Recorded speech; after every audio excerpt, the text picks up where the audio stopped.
I want to continue my studying. I want to really get to grips of the decks that I got. I would rather have a thorough understanding of the decks that I've got rather than sort of collect. That's just how I want to do things, you know. What else? I want to gain confidence in my readings. Maybe consider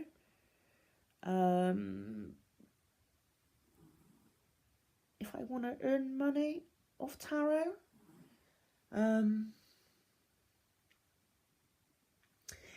I don't know how to word this. What I've noticed from in the tarot groups, right? And this can be a life lesson too.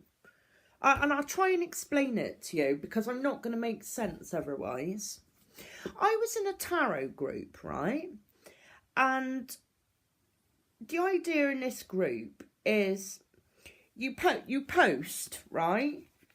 It's a learning group. You post cards that you've pulled, right? And you ask questions. So you put your question,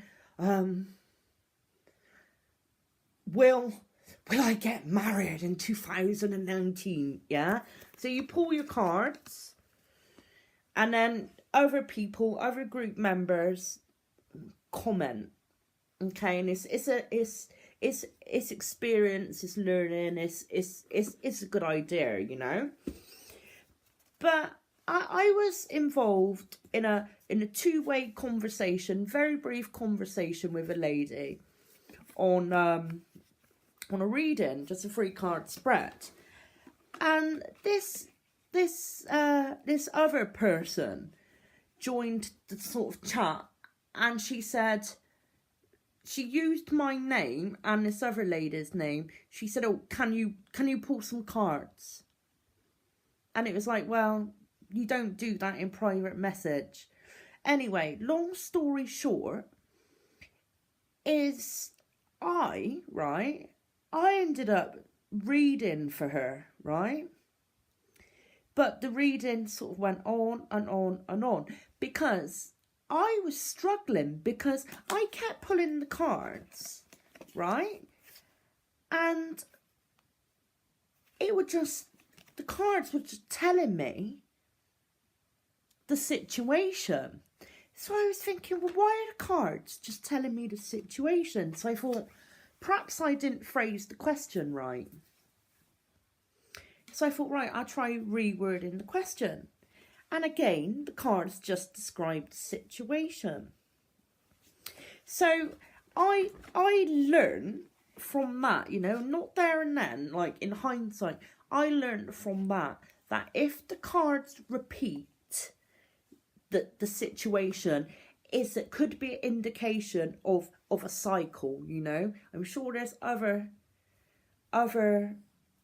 meanings for a situation like that, but it could be an ongoing cycle, you know. So I learned that. But something else I also learned from, again, that same woman, she taught me a lot actually, was just because a person's got similar sort of interest to you, i.e. in a same group, that doesn't mean that they're decent people. Now, I know that sounds a bit bizarre, but this person ended up getting a little bit abusive, right? Now, for me, you know, I'm not going to run off crying to my mum or dad, you know. It's like, I'm a big girl now, you know. But it taught me a lesson, because I thought to myself, you are going to get people, whether it's in the tarot community, in real life, or as a tarot professional, any sort of scenario in day-to-day life, where people just take advantage. Now, to it's situations like that that perhaps I would have been more aware of with experience. You know, so I want to sort of, how to say it? I want to put myself in situations where I'm sort of getting hands-on experience with tarot. That will be part of my learning goals.